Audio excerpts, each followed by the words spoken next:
Le jeune Camerounais que nous découvrons dans la rubrique Initiative est un ancien mannequin qui a décidé de se lancer dans la fabrication de chaussures avec des amis en choisissant des matériaux locaux mais surtout en travaillant l'adaptabilité de ses produits.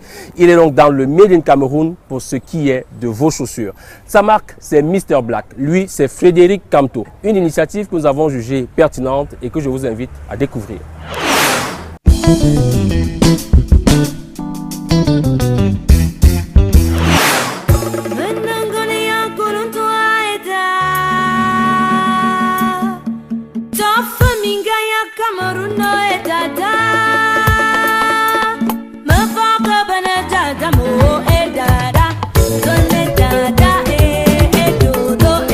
Alors, bienvenue à l'équipe de carrière. Je suis Frédéric Camteau. Je suis copromoteur de la ligne de chaussures et de vêtements Mr Black, qui est une ligne de chaussures 100% camerounaise, comme vous pouvez le voir. Une entreprise, ce n'est pas qu'une seule personne. Je vais de ce pas vous présenter des personnes avec qui on travaille au quotidien. Déjà, Constant de Valère Bounia, qui est le responsable logistique, c'est lui qui s'occupe de tout ce qui est logistique. Notre responsable du showroom, qui est monsieur Jules Tala. Je ne vais pas oublier mon copromoteur, monsieur Abraham Fongan, qui est actuellement dans les ateliers, vous l'aurez tout à l'heure. Et ainsi que toutes les mains qui au quotidien façonnent ces choses que vous qualifiez de plus en plus de jolies. Sans oublier les personnes qui assurent notre survie, notre vie sur les réseaux sociaux et sur Internet, Jules et Vincent. Salut à vous les gars.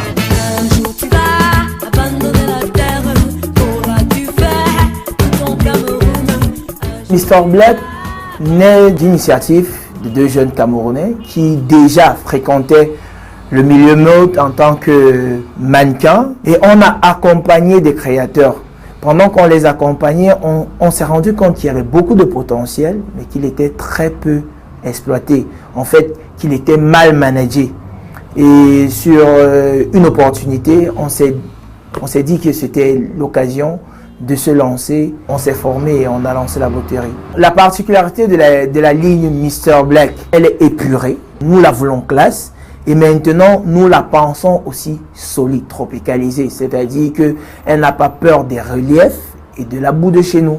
Maintenant, notre esprit de Camerounais ayant vécu dans les sous-quartiers et dans les milieux chics à la fois nous ont permis de faire évoluer cette ligne-là vers ce qu'on a appelé le simple, robuste et chic. Ça paye comme jamais, ça paye comme jamais, ça paye comme jamais, ça paye comme jamais, loulou et boutin. On se procure la matière première sur les marchés internationaux. Pourquoi est-ce qu'on ne se la procure pas sur le marché local? Tout simplement parce que le cuir, il y a des normes. Il y a des normes. On a des tanneurs ici qui ne respectent pas encore les normes. Ce bébé, c'est du velours. On utilise le cuir. On utilise le non-book, ce qu'on appelle vulgairement le daim. On utilise aussi toutes sortes de textiles, des tissus, du pain, de la peau de python. Quand elle m'a vu, elle t'a plaqué. Venez Camo, pour de crocos sur la chaussée. Je suis congolais, tu vois, je veux dire. Normatisé. Lorsque je marche dans la rue, des fois on reconnaît mes chaussures. Pas forcément moi. Donc je marche et quelqu'un, il a une Mr Black, j'ai vu cette chaussure l'autre jour. Ça veut dire nos lignes sont déjà connues. Le nom est connu. Maintenant, en termes de réalisation matérielle, on a ce petit espace qu'on a pu modestement réaliser déjà. On a des ateliers qui fonctionnent déjà. On a au moins une vingtaine de personnes qui vivent de ce que nous produisons au quotidien. On pense qu'on peut commencer à être fier. On a participé à pas mal d'événements comme le Forum des métiers de la mode, qui est un très beau tampon pour des jeunes qui veulent se niveler aux normes internationales comme nous. On a fait récemment le salon du mariage. On a fait le Tuki Fashion Show, c'est à l'occasion de la sortie de ces apprenants, la grande créatrice Tuki qui nous a fait l'honneur de porter aussi nos chaussures. Mannequin pied chez Chanel. On est en train de préparer l'un des plus grands shows en termes d'événements de mode show au Cameroun, l'annuel show. Et le meilleur reste à venir.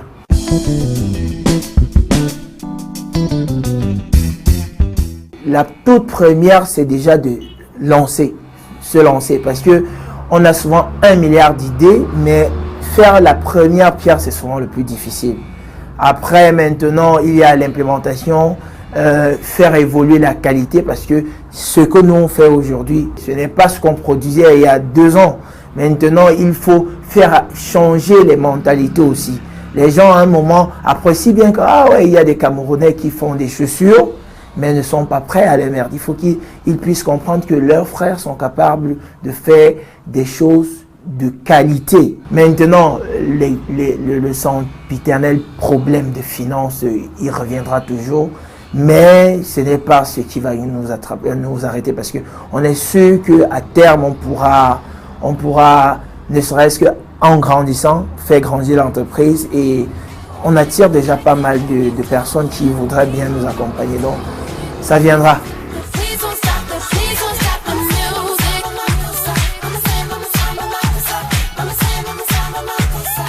Nos attentes vis-à-vis des tiers, que sont les clients, les établissements bancaires et l'État. On va aller chronologiquement. Avec nos clients, nous, on veut qu'ils soient satisfaits.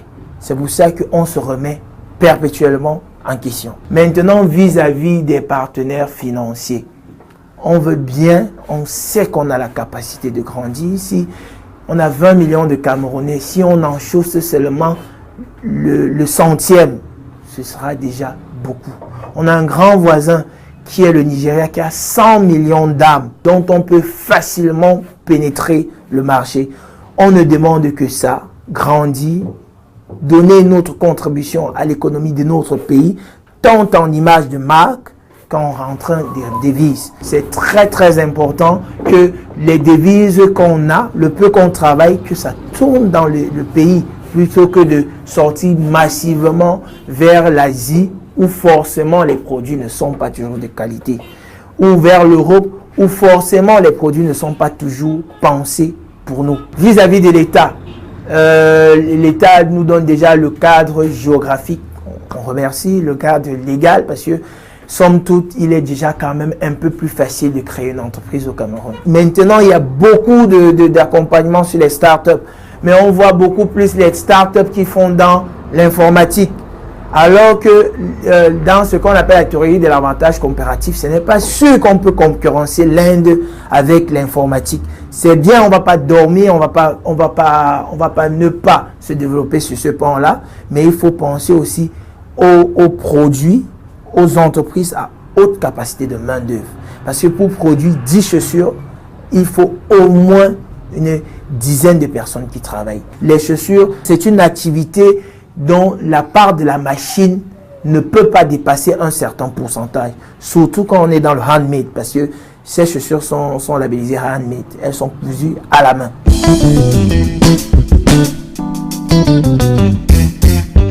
À court terme, on voulait faire vivre cette entreprise. Faire vivre l'entreprise veut dire déjà assumer le quotidien des personnes qui travaillent pour l'entreprise. Je pense que petit à petit, ça se fait. À moyen terme, on voudrait s'affirmer comme opérateur économique au Cameroun, pour que des gens comprennent qu'il y a beaucoup de métiers, que forcément tout le monde ne sera pas avocat, comptable, médecin, et qu'on puisse réussir dans la bouterie, faire connaître notre savoir-faire. À long terme, on se voit en train d'inonder le monde de notre création, que ce soit les chaussures, que ce soit les costumes, que ce soit les parfums, les montres, tout est fabriqué au Cameroun avec la valeur ajoutée camerounaise, en faisant tourner un tant soit peu notre économie.